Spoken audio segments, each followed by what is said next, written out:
Welcome into the Bobby Carpenter Show, and excited here on this Tuesday. We're coming to you live and here in Columbus, Ohio. We got our guy, Anthony Schlegel. We're going to have our guy, Bill Bender, coming up after this. We've got a huge game out in Oregon. We've got a number of big games that we still have to break down from last week. A number of issues that'll be coming at you. We've got our headlines, which we'll get to after Bill. We've got our tailgate talk. We've got a number of questions that have been fired away about the Buckeyes, a lot of them defensively, what they'll look like against Oregon.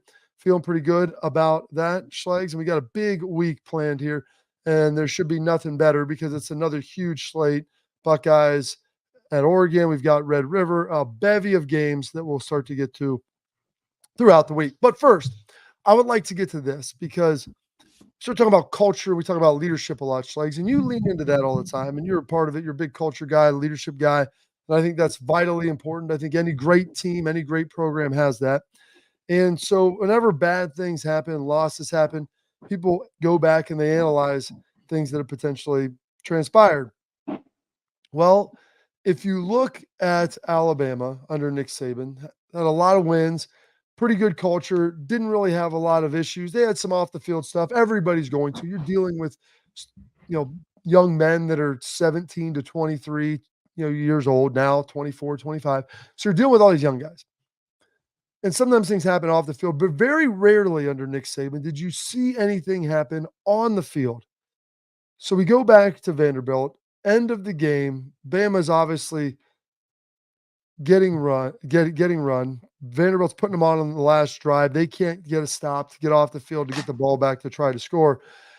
There's a safety by the name of Malachi Brown. He's a captain. He's one of their best players. Defense obviously gave up 40 points to Vanderbilt, probably not something that they ever envisioned happening. A lot of those players are holdovers from Nick Saban. Malachi Brown, number of things. You see him kicking the ball, kicking disrespectful. All kinds of little videos have surfaced. They tried to sub him out, Schlegs. He would not come off the field.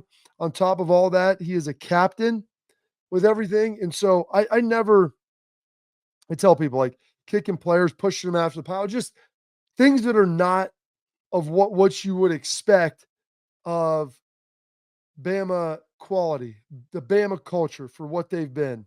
Mm-hmm. And when you see that, and I sent that over to you, and I didn't catch this in real time. I went back and had to take a look at it, take a peek.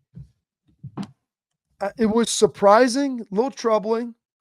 But we've seen things happen like this. There's stuff like this that happened at Ohio State a number of years back. But I guess the part of the problem is the guy's got to see veteran player, leader, and acting like that when you needed him to give you your best in a tough moment on the field. And that's the effort that he was putting out there. Well, there's a couple of things. I mean, I really didn't watch his play throughout the entire game. Part of this is, I remember even hearing Saban, an easy place to play is Vanderbilt, right? They never lose there. That's the place you get your 40. One SEC win. That's what he always says. It's tough to play anywhere in the SEC except at Vanderbilt. And here's what I see. You got a young man, you got an adult, right? But still someone in college that made a couple mistakes, let the emotion get to him. I mean, you just got done playing against Georgia and beating Georgia. And then you come out the next week and you give up 40 points to Vandy. There's going to be frustration there. Is that how you should display it? Absolutely not. Coach DeBoer, he's going to have that's a conversation, right? That's going to happen. Now, again, we don't know the details of subbing out or whatever. We do know the grabbing of the face mask and trying to slam a quarterback's face into the dirt. And I get that should have been a penalty. I don't know if that was called. I know the kicking of the ball. I didn't realize it was him at that moment when it happened. I was like, somebody kicked the ball. Did they kick it? And I was thinking more when I heard it, right? Somebody kicked the ball. I actually thought it was more like, how we do at practice when you get frustrated with the offense or, like you, Bob, okay, I'll take this back. Okay. So, let's hear it. Now so now I'm not throwing you under the bus. I'm not at all. You are. But I am. But because this is real. When you're at practice And I very vividly remember that the offense would get like 2 yards on a play, and we were playing situational football, Bob. And I completely agreed with you when you did this. Trust me. So let's set it up. Like, we're doing situations. So if it's a 3rd and 6, So no, we're it running was like like three third and 6 plays. Yes, but it was like, hey, it's first, like we're going to play out a series situational, and it was 1st and 10, and they got 2 yards. The next thing you know, it was 2nd and 6, and they moved it up to. You're like, why are you moving up to? You said it was situational. There's 2 minutes on the clock or whatever, and now they're playing this. No. You would literally take the ball and walk it back. And I'm like, that man is absolutely correct. They only got 2 yards. We just earned all that. And he got moved back. And then there was a shouting match. And it was like, come on, Bobby. And then I'm like, Bob, like, it's situational. You're like, no. And I'm like, I agree with you. I totally agree with you, Bob. I'm here. But we did, like, coach just moving it. It's okay. No, it's not. I'm like, all right. Hey, I've done my part, guys. I did my part. He's absolutely correct. It's still, they're going to move it to 2nd and 6, whatever. But so I thought it was kind of like that when I first heard it on the TV, because as we were watching it live, I was just so enthralled in the fact that Vandy's actually like kept the lead and is now winning, and they're making first downs to keep the football and run the clock out, and somebody just kicked it. That's what I thought. I didn't see that it was like a kick, like, get this ball out of here. But here's the thing. It's going to be this game, right? It's like sometimes you let the emotion, control you, and Ryan has talked about that, right? Like, use the emotion for your benefit. Don't let it control you. How do you handle that? Because they made it sound like Kalen DeBoer, like, he's not as strict as Nick Saban. I said, okay, maybe he's a little bit different person, and that's all right. That's fine. It is. You can only be what you are as a human being. Like, you can't be inauthentic about that. But like, there's got to be rules for deterrence. And sometimes guys they'll blow a stop sign on that, and I get it. But then how do you proceed from there, Schlegel? This is your captain. He's a veteran leader. He's one of your better players. He came out and apologized. He said all the right things, did all the right stuff. But in doing that, like, where do you go from there as a coach? You're Kalen DeBoer. It's your first year there. You just lost to Vandy for the first time since I was a baby. And all of a sudden, now you've got your veteran player, your captain. This is how he acted. Like, this is going to be a tone setter, I think, for the rest of his tenure there, and it's a tough spot to put him in. How do you handle this situation as a coach? And I'm sure they handled it appropriately, which is behind closed doors with a conversation. And I can only allude to what they have at Ohio State, guys. They have and Lathan talked about it, they have the leadership committee where they meet with Ryan Day multiple times a week to talk all things about the team. And there's other things where if guys show up late for a workout in the winter, guys, it doesn't matter who you are.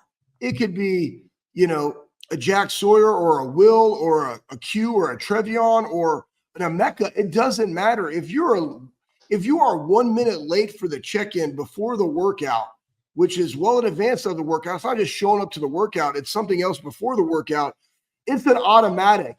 You don't finish that workout on the day. You clean out your locker. You're out of the locker room for 3 days, and we'll see you in a position coach on Saturday morning. That's how it starts. And then there's, if it happens again, now it's your unit on Saturday, right? And there's levels to that. But the standard is the standard, regardless of who you are in the position that you have on the team. And guys respect that because it's black and white. It is, here is what it is. The thing that you can't get into in situations like this are that it's subjective to the caliber of player that did it. That's when you can lose a locker room. So as long as what transpired and what was said and how it was handled internally in the building, that's all that we all need to be worried about. But culture building and what does this mean for the team moving forward, whatever that standard is that they set with this incident has to be the standard that they set regardless of who does it. So that's how you have a consistent culture. I've always been a proponent because I think there is an element of this where different rules for different fools. But you like that, didn't you, Schlegel? Yeah, I did. I love it. Just thought that up on the fly here. But if you're someone that is championed as a leader, yeah, you do have different rules. You're held to a higher standard than everybody else. That's the problem. And that, I think, is the issue here. We'll get into more about that. We even asked Bill Bender, who's coming up next in the Sporting News, his thoughts on it. But attention, parents, athletes, protect what matters most. with your brain and your teeth. Export mouth guards designed by NHL team dentists. They're worn by professional athletes, scientifically proven to absorb big hits. Export mouth guards offer 3 layers of advanced protection, included patented use of carbon fiber. They 3D print these things to your grill for better performance, better protection, max comfort, clear communication, focus on your game, not on your gear. Export. Don't take chances with your safety. Go to exportguards.com/Bobby for 15% off on your order. Export protects what matters most. Bill Bender, the sporting news, up next.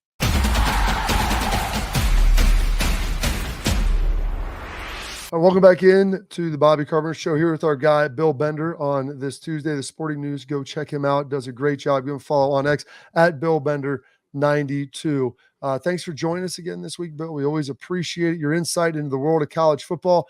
And we were supposed to get that down weekend. It was just supposed to be the appetizer, the sorbet between 2 entrees. All of a sudden, we have 5 teams in the top 11 go down. 4 of them were heavy favorites. One was a slight underdog in Missouri, but it's been a while since there was a weekend that chaotic this early in the season, Bill. For sure. And I went to Ohio State, Iowa, thinking it was going to be a little bit of a sleepy Saturday, do an advance for the Oregon game, and got up after the press conferences. And I look over at Rob Aller. I know you guys know him, Columbus Dispatch columnist. And I said, Rob, I'm writing about Alabama right now. I didn't anticipate doing that on Saturday. So all of these upsets shook up the playoff picture. But I would ask you guys, to me, it was almost like an NFL Sunday in terms of Alabama and Tennessee are still projected to make the playoff. So are we turning this into NFL light? The repercussions for a loss like that, even to Vandy, aren't the same as they used to be. They really aren't. And I think it's good and bad, Bill. Like, there's a part of it that was exciting where I was looking at that thinking, hey, this is great. It's upset. It's chaos. But there is the element where, like, your season's not done. There aren't 5 programs in a state of college football morning. There's still a pathway. But here's the one thing that's different than the NFL. Like, the bragging rights, I feel like, are so steep for some of these conference rivalries. And maybe that dissipates with time. But the fact that Vanderbilt won that game, like, you're not seeing that if, I don't know, Jacksonville, upsets Kansas City. Like, so there's still that element of excitement where, hey, you're not eliminated from the playoff. You can still potentially win your conference and everything can be fine. But on that day and in that moment, it's incredibly painful for an entire fan base and most of a state. Well, I think from my end, too, it was a lot of fun to do. Your head is spinning at that point when there's all these upsets. I got home from the Ohio State game, get in my living room, kind of settle in, and then you see what's happening to Tennessee. And you're like, what is going on today? You'd already watched Missouri get beat. You knew the Alabama fallout was real. Michigan's losing on the road, which was kind of expected in some ways. We can get into that in a little bit. But and then when I flipped on Miami Cal, my wife Kimberly kind of just looked at me and I just was like, my face was like sunk, and she goes, yeah, I'll see you at 3 a.m. I know how it's going to be. So, it was a long, but what a comeback by Miami, by the way, to come back from 25 down with 8 minutes left in the third quarter, albeit with a little bit of a help at the end on that targeting call. Yeah, targeting call. And they also had, I think it was an RPO on that. And they had offensive lineman 5 yards downfield, end up getting the win.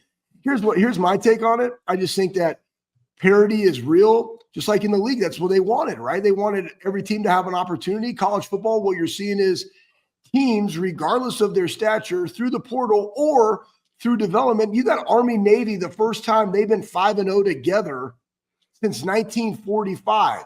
Veteran teams, developed teams, they have a chance week in and week out, and just makes for more interesting ball.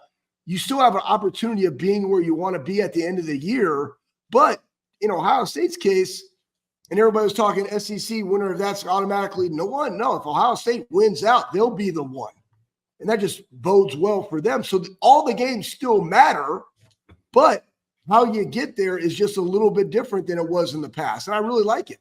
Yeah, and here's one difference, though, between the SEC and the Big Ten that you got to watch over the next couple weeks, including this weekend. The SEC is going to pass this off as NFL light, where, hey, man, you got to go to Vanderbilt. You got to go to Arkansas. I don't completely buy that, because I still think you have, if you're a legit elite team like an Alabama shouldn't lose at Vanderbilt. We can excuse it all we want, but that shouldn't happen.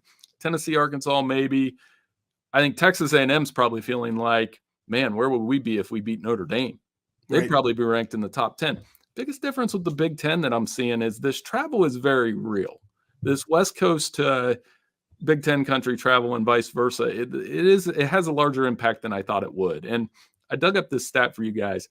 From 2000 to 2023, that's 24 seasons. When the Big Ten team went out to the Pac-12 team in a regular season game, the Big Ten team was 10-31. Ooh. I think this travel impacts Big Ten teams more because of the geography involved. And I'm not sure, I can't remember. Did you guys go out west? You guys might have played at UCLA, right? That was before, just before us. They played Cal just after. And Ohio State has a number of those wins, but they're also a part of a number of those losses. And some of them, Bill, I mean, Ohio State played Cal out there and they were huge favorites. So like the talent wasn't equitable, whereas in some cases it has been, and that's when a lot of those losses have occurred. Yeah, well, and I remember an Ohio State game where they went out there. I think Deshaun Foster was a UCLA running back, and now he was saying at Big Ten Media Day that he was insisting it's not the travel, it's the venues. And I was really impressed with how, I know they lost the game, but I thought they played okay at Penn State. They stopped the Nittany Lions running game. They just don't have as much talent as the Nittany Lions, where this is a momentous weekend for Penn State and Ohio State because they are going out to the West Coast. Can Penn State win out at USC? Can Ohio State go out to Oregon in the game of the week and quite possibly the game of the year of the Big Ten? And that travel statistic is very real. And Ryan Day wouldn't have brought that up in his press conference afterward if it wasn't at least a little bit of a thing that coaches have to account for. I want to go back to, you're talking about Bama, Vanderbilt, and heck, even Nick Saban said it's tough to play in the SEC on the road, except for Vanderbilt. Maybe it wasn't for him, a little different for Kalen, obviously.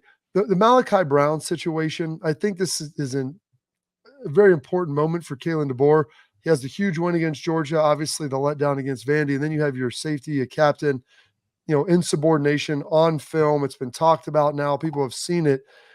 He said he apologized, handled everything the correct way. And I don't need to know what happened. You need to talk about the internal punishments and everything. But how big of a moment is this for Kalen DeBoer to really set the culture of his program moving forward? Well, he's finding out what they know and you guys know. I think Ohio State and Alabama have very similar fan bases in terms of the expectations, what the fan expects. So what Kalen DeBoer is finding out firsthand this week is that all of the goodwill from beating Georgia is out the door because Alabama fans will not accept losing to Vanderbilt. And they played the Nick Saban clip. I get that, but and the next thing they're going to say is, well, when Nick Saban was here, we went to Vanderbilt and won 58-3 or 56-3. So this is going to be a large challenge for him. Yes, they're still in the top 12, but that's a nasty mark to have as a first-year coach because it's going to follow him for years. And one of the things I was thinking about Saturday was Ohio State does not lose to unranked teams. It's been a very long time. I believe the last time they lost to an unranked team was Purdue in 2000. So that is 6 years of football where they take care of business in games where they have to take care of business. And, for a guy that Ryan Day deserves credit for that.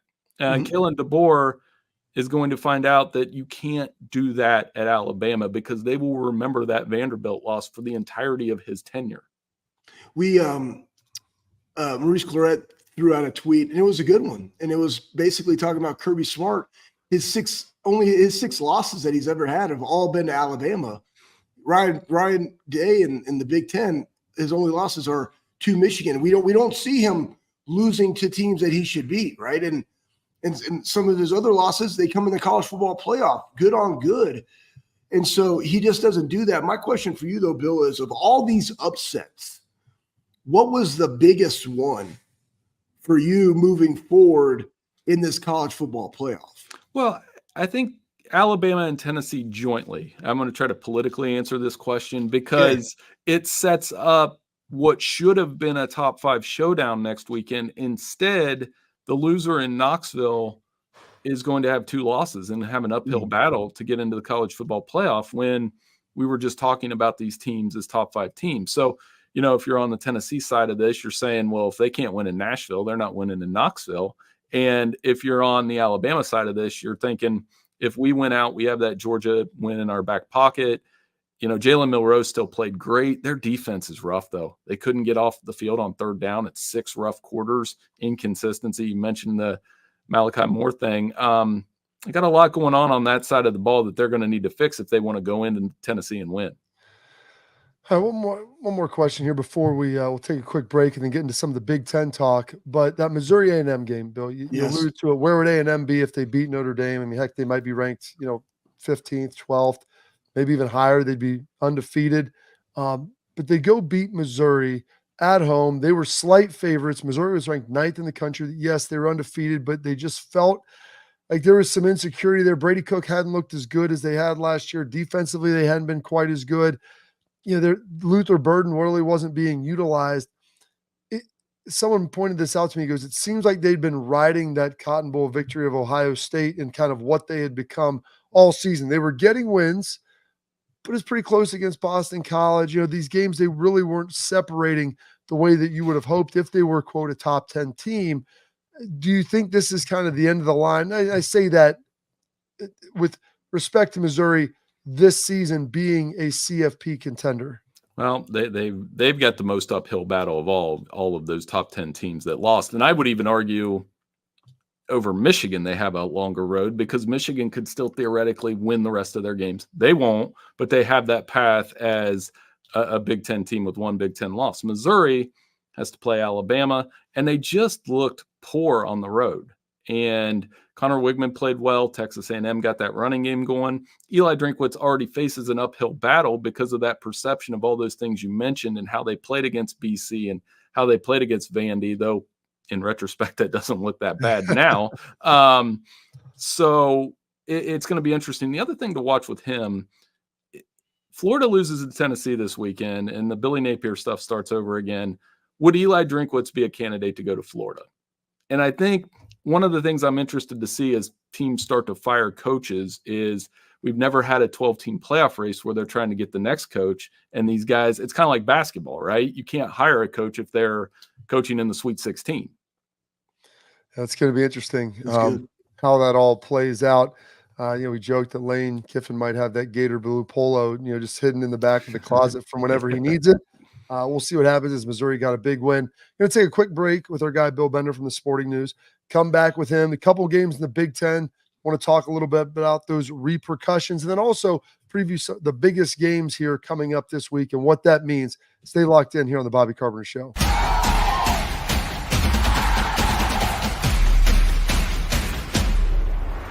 All right, welcome back in. We got our guy, Bill Bender, here still with us, kind enough to give us a second segment. Follow him at Bill Bender 92. He does a great job at Sporting News, so go check out all the great stuff that he's putting together. And Michigan ended up losing. It was what was a pretty close one to Washington. Kind of the same story with them, Bill. They ran the ball okay. Defense was pretty good for a while, but that passing game let them down. And the difference is, I think, right now is they've been turning the football over more than before, and in doing that, puts their defense in a tough spot, and they weren't able to kind of dominate on the ground in the same way. A couple things. I think they're going to be forced to go with Jack Tuttle the rest of the way. And they're on their third option. I think so because he passes a little bit better than Alex Orji and Davis Warren. It's not great, but just a touch better. It did open up things for Donovan Edwards. They did have a lead before that turnover. Yeah. And Washington did some of the things right that they hadn't been doing in previous games. And they even missed a couple field goals. So, credit Jed Fish, big win. And that's some of that things we were talking about in the last segment about this Big Ten teams going over there and travel and vice versa with USC losing to Minnesota. It was almost like those were borderline identical games in terms of the team you thought would win lost to that team on the road. Yeah, did we learn some things too? Because you got, Penn State, USC this week, going out to USC. USC having that loss this last week really kind of hurt that. But did we learn some things about Penn State that could potentially lead to maybe an upset this week? Well, they're going to have to play well. UCLA did a good job of bottling up their running game but Mhm. Penn State was able to lean on their defense, and Drew Aller played well. I don't know if you saw the grass at Beaver Stadium. It could use a little manicure. Man, that looked like late November, been tackled on all season grass. So something to think of when Ohio State goes there in November. But yeah, and I think on USC's side, it's a back against the wall moment. They Yeah. lost to Michigan because of the big plays in the running game. Wisconsin had their way with them in the first half before they adjusted. And Minnesota was able to, what a gutsy call to go for it on 4th and goal instead of kicking the field goal. I mean, if that doesn't work, it's borderline fireable for PJ Fleck. So, but they had the confidence to do it. So for USC, I think there's entirely more pressure on them and Lincoln Riley and their way, and whether or not they can win one of these home games against a pretty good Penn State football team. So that's my question about USC, Bill, is no one's questioned their offense, although Minnesota held them to 17 points. Michigan held them down. Although they exploded in the second half, they did a much better job in the second half against Wisconsin. And Lincoln Riley, we always say, does a great job on the offensive side, but they were supposed to bring in DeAnton Lynn. They were supposed to be better on the defensive side. And it's really not even necessarily, better. Like I think people wanted some toughness. They wanted to see some toughness out of USC. They give up 193 yards on the ground. And this isn't to Michigan. This isn't to Penn State. This isn't, it's Ohio State. This is the Minnesota. And then they go for like PJ Fleck, like you mentioned, the stones that he had. I think part of that was respect to Miller Moss in that offense, saying, we don't want to just give you the ball with a minute left up a field goal. But also it's saying, we just believe that we're tougher than you. And this has been kind of an issue with him since he's been at USC, and a little bit of an issue that was with him at Oklahoma. At some point, is this going to catch up with him? Yeah, he's a great play caller, great designs offense as well, but the defense, the missed tackles, and a little bit of an adjustment to that Big Ten way. I mean, you guys know that. I knew what I was going to watch when I watched Iowa, Ohio State in terms of style on Saturday. It's not like Iowa's reinventing the wheel on offense. And I'll tell you this, their defense is very good. It's really good. It keeps everything in front. I think Jay Higgins is one of the best defensive players in the country at linebacker for them. He is incredible. What do you think about that stiff arm from Judkins that he gave him? My goodness. Yeah. So, I mean, that's when you can do that to him, that's a pretty big deal. And I mean, really, not to get too sidetracked on it, but the way that they were able to limit Ohio State's big plays until the 53-yard catch. From there, it kind of snowballed. And I mean, that just showed again what a freak show Jeremiah Smith is, right? I haven't seen a freshman like him, I don't think, ever. Well, we're going to stick with Ohio State. I was going to actually talk about Indiana for a hot minute. Indiana has a chance, guys. I mean, they're on a bye, and then they got 3 out of their next 4 home games, and then they got Ohio State, which is going to be fantastic. They're 5-0, man. I never saw that, but I want to stick with Ohio State. What did you learn from this team, right? And everybody was talking about was the first team that they played. We knew what their defense was in Iowa, and guys, they hadn't given up a first possession opening drive touchdown since 21. They only had 3 people inside the red zone this year, right? And then just Ohio State just took it to them. Though it was only 7 points, I felt that it was 21-0 the way they played in the first half if they didn't have the 2 turnovers. What did you learn from the Buckeyes as a team this week? I think the Chip Kelly effect on the offense is amazing. It's so diversified what they're able to do when you have Judkins and you have Henderson and you can run 2 backs. They were averaging 7 yards per carry in the first half. So it wasn't like they were and that's a really tough Iowa run defense. Then you have talked about Jeremiah Emeka Egbuka across from him, who is going to make a living in the NFL as a precise route runner. He's going to have a good career. So, and then Will Howard playing conductor. They've done very good with that. And the defense, I feel like we don't talk about at all. And they're very good. Once they got that lead, Sawyer gets the sack. It snowballs from there. They create 3 turnovers. You can look at the score 2 ways. You can say 35-7. No, it was a dominant 35-7 with 2 turnovers on top of it. Sets up this really interesting matchup with me. I would ask you guys again. I'm interested as somebody that doesn't maybe know as much about line play. I'm interested to see how Ohio State's offensive line does against a disruptive Oregon front that has some guys that can get after the quarterback, including Birch. He had a really good game against Michigan State. Yeah, that's going to be interesting because Ohio State's offensive line has done a really good job. I think you look at what Chip Kelly has brought to the table, him and Justin Fry kind of marrying that thing together. And I would say this to you, Bill, about it. When you can run the football, it helps that pass protection. And the way that Chip Kelly does, you got a chance to watch that thing from the press box. It is one of the most unique running offenses that I've seen. It's wildly effective, but the amount of movement they have, pulling guys, and when you have two fresh backs like that, it really seems to go. And I think that negates a lot of talent up front because it's just it slows guys down and it doesn't allow them to play quite as fast. Well, and then the running backs complement each other well. Like we got the question this week, well, who do you like better, Judkins or Henderson? My answer would be both because they play off each other well. Henderson is healthy right now. He's fast. He hits the hole. He does those things. And Judkins adds that physicality to the running game that you mentioned earlier. And Chip Kelly's had that for years. He had that at UCLA with the running game he had there, and he obviously had it at Oregon. So I think that's one thing to watch. And then on the other side, if Ohio State can limit Jordan James in the running game, they'll probably force a few mistakes from Dylan Gabriel. He had a couple bad red zone throws, and they can get after him, and that would be a difference in the game. On the road is tough. It's going to be fun, but it's hard not to pick the Buckeyes in that game. Well, we appreciate that, Bill. We appreciate the time that you give us each and every week, man. Just when you think college football is going to disappoint, it always delivers for you in a big, big way. So thank you for your time. Go write some articles. You're the busiest guy I know in sports media, have 1 million hits a week. So thank you for sharing some with us. Hey, no problem. Thanks so much for having me. Bill Bender, Sporting News. Give him a follow on X at Bill Bender 92. Does an absolutely tremendous job, and we are so grateful to have him each and every week. All right, coming next, we've got our headlines. So stay locked in on the Bobby Carpenter Show.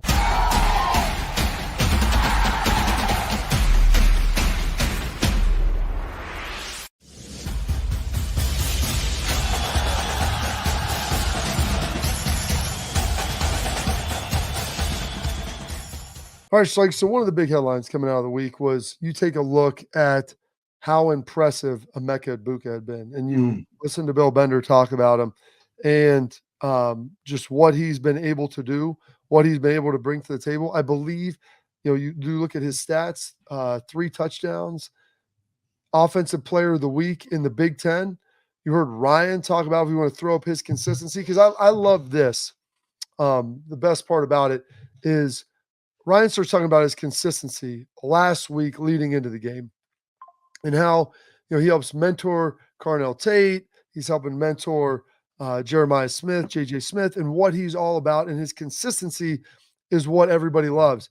And then you see that, and then you see him put up the game like he did with 3 touchdowns and Big Ten player of the week, offensive player of the week. That to me is phenomenal. And because it shows, you always say it, Schlegel, it's proof that the work works. He's a great human. Great. But guys, listen, man, this dude works. And it's his work in January, his work in February. I mean, we're talking, 6 months out from camp. It's the exact same. He just shows up. When I first got into the weeds, because you and I met him, Bobby, on the Buckeye Cruise for Cancer and doing philanthropic stuff. There. I'd met him before. We got to spend Okay. Well, I got to spend some time with him then. Then I got to spend some time in the weight room with him. Just how the man shows up and handles his business and the consistency in which he does it. I was like, this is a pro. And then you just look at like his body type. I mean, it's not just something that was there. It was developed. And he takes pride in that. He understands that everything he does has a purpose. And that's just how he goes about handling his business and the way that he's leading that room and the great ones before him. And sometimes people don't even talk. They talk about like, Olave and Wilson to Jackson Smith, like all this. Like people are forgetting like Terry McLaurin that was also there. Terry isn't a Mecca type guy. He just works, and it shows up in the NFL because he's just that guy. He's a great human, but he just goes out there and makes plays. That's kind of probably the most similar people that I know to a Mecca, and just how he approaches football. And for him to go out there and have 3 touchdowns, he has 4. Excuse me, how many does he have? He has 5 on the season. He had 3 in that game. He has 30 receptions, over 400 yards. He's on pace to become the all-time leading receiver in Ohio State football history. Guys, it's a great testament to who he is as a person, how he works, how he is as a football player. Super excited for this man. All right, now we're going to talk a little bit about offensive consistency, and this is what's amazing. I've been scrolling through the stats, and this next week will be big. She'll be halfway through the season. You'll have Iowa under your belt, and you also have Michigan or Oregon under the belt as well. But we start talking about offensive consistency. Getting in the red zone, they had some issues with this before, being able to score. How do you get it done? Ohio State has scored touchdowns in 21 of their 20 of their 21 attempts, which ties them Schlegs for first in the country. And because everybody else, they're perfect with their scoring percentage, but Ohio State's at 96% for their touchdown scoring percentage in the red zone. And that's big. That's huge. Going down there, getting field goals is good, but touchdowns is far superior. And so I was looking, I was kind of scrolling around because they don't have a pure touchdown scoring percentage, but that tells me a couple of things. Number one, you don't have penalties down there. Number two, you definitely aren't turning the football over there. But three, you can run the football. You have to be able to run the football, and you have to be able to execute in the quick passing game. Now, having J.J. Smith as a cheat code that can just jump up and grab it helped. But you've seen games where they've had multiple rushing touchdowns. Yeah. Because Ohio State has 12 rushing touchdowns in the red zone. They have 8 receiving touchdowns. So, they're pretty balanced down there. Yeah, I mean, especially what is the why behind that? And I think you alluded to, Bob. One, you have 2 great running backs. I think you have an offensive line that is moving people, but you have the Will Howard effect, who has 4 rushing touchdowns. Yeah. And that's why you can do that. Oh, you're stopping this run. Boom. It's going to be on him now, right? Does he want to give it or does he want to take it? And we've seen 4 of those from him this year. That's just a different dynamic. I may ask him that question, Schlegs. Was we getting hit harder from the front or the back? You got to watch. I mean, is he going to give it? Is he going to take it? I know you've been getting a lot of those Diddy feeds going on. We got to keep this thing above board. Here's the other thing, too, that I think people forget, and it's a Ryan Day. Throw Chip Kelly in there because he does the quarterbacks. Will Howard coming in this. What does he do to the quarterbacks? Well, no, it's just, I mean, he's a quarterback coach. He's an offensive coordinator. I think that, and I was just watching his drills. Yeah, I was just watching his drills and the details of just the footwork. And you got a guy, Will Howard, who, dual threat quarterback coming from Kansas State, 60-something percentage completion percentage, right? I think it was 60. Yeah. Now the man's completing 71% of his passes. Should actually be more. There has been a lot of times where he was at 68 in the game. He could have easily been 77 in that game because they had 4 drops. His number could be higher. He's completing 71% of his passes. That's a big deal. The quarterback development that happens at Ohio State, especially just a 1-year guy in Will Howard transferring in. Again, kudos to the coaches. Ryan talks about it all the time. We got to coach them hard. We got to be able to. We got to be able to develop the guys from the offseason to end the season, and it's those fundamental drills that you see week in and week out when you go to practice as to why they're able to have success and also maintain that success and get better week in and week out. Absolutely. Those are your headlines. They're brought to you by our friends over at Affinity Whole Health. Affinity Whole Health offers personalized treatment plans to help people feel better. Whether you're struggling with weight loss, low energy, muscle loss, poor sleep, they can help you with all of it. They helped me. I've been a patient there for 7 years. Affinity Whole Health provides expert guidance for you to safely reach your health goals. They've got Ohio covered, Columbus, Cleveland. If you're not in Ohio, but in the Midwest, they've got Indy, they've got Chicago, and just go to affinitywholehealth.com for your free consultation. That is affinitywholehealth.com. Up next, we answer your questions on Tailgate Talk, brought to you by Real Truck.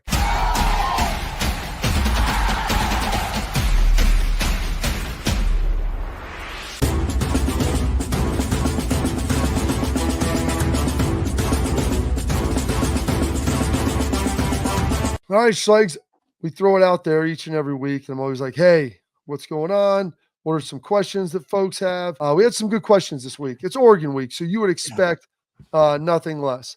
So here we go. We're going to do the first one. If you can find this from Terry Jones. Pat says, based on Oregon's offensive style of play, with the short passes near or behind the line, do you think the OSU defense is better to read and react, or will be more aggressive to disrupt or he says dispute their flow. What do you think Jim, meaning Jim Knowles, will do? Dispute the flow. I think, I think we talked about with Lathan about this. The first 15 plays, you're going to get an idea as to how they're game planning you. And that also goes for the coordinators of like, what are they trying to go after? How are they trying to attack our defense? And then from there, you're going to make your halftime adjustments. And Michigan State game, they came out, they were more aggressive. They didn't necessarily have to do that in Iowa because you had the number 2 leading rusher in the country. You had him to like 19 yards in the first half. You had 86 total. A lot of that came in the fourth quarter. To me, it goes back to the fundamentals of defense, which is just stop the run.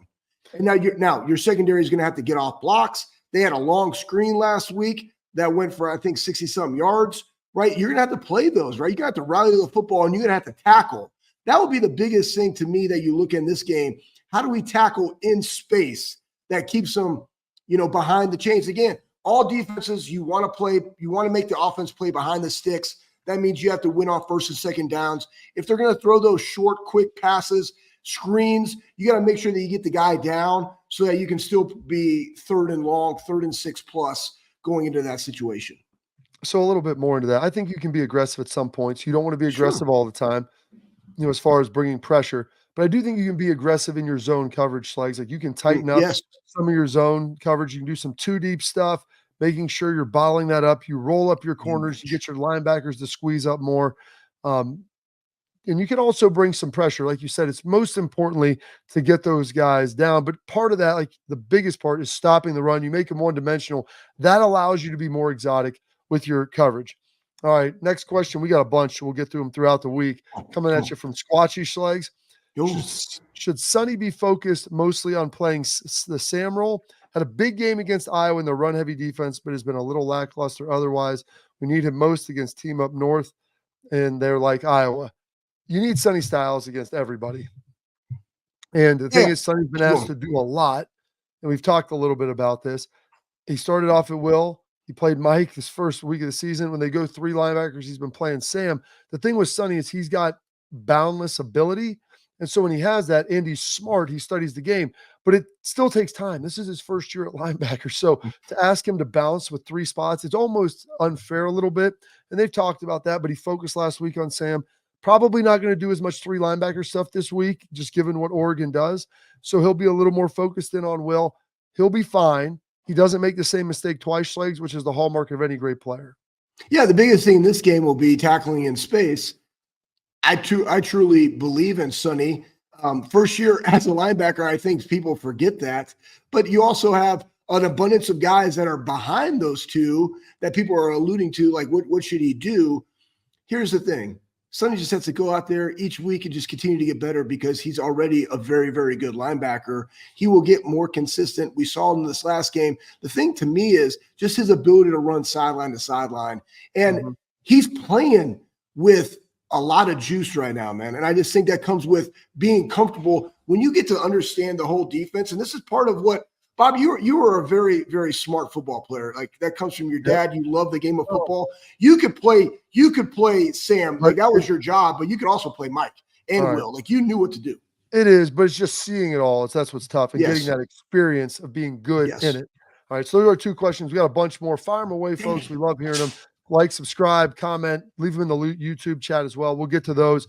All right. That's Tailgate Talk, brought to you by our friends at Real Truck, the #1 truck accessory brand in the United States. Top selling upgrades for the ultimate tailgate party. They've got interior, exterior, Jeeps, trucks, whatever it is. I got a grill, I got a winch, got Tonto cover in the back, got everything, all at Real Truck. Bring your truck alive like Schlegel and I did at realtruck.com. Coming up, we'll wrap up the show.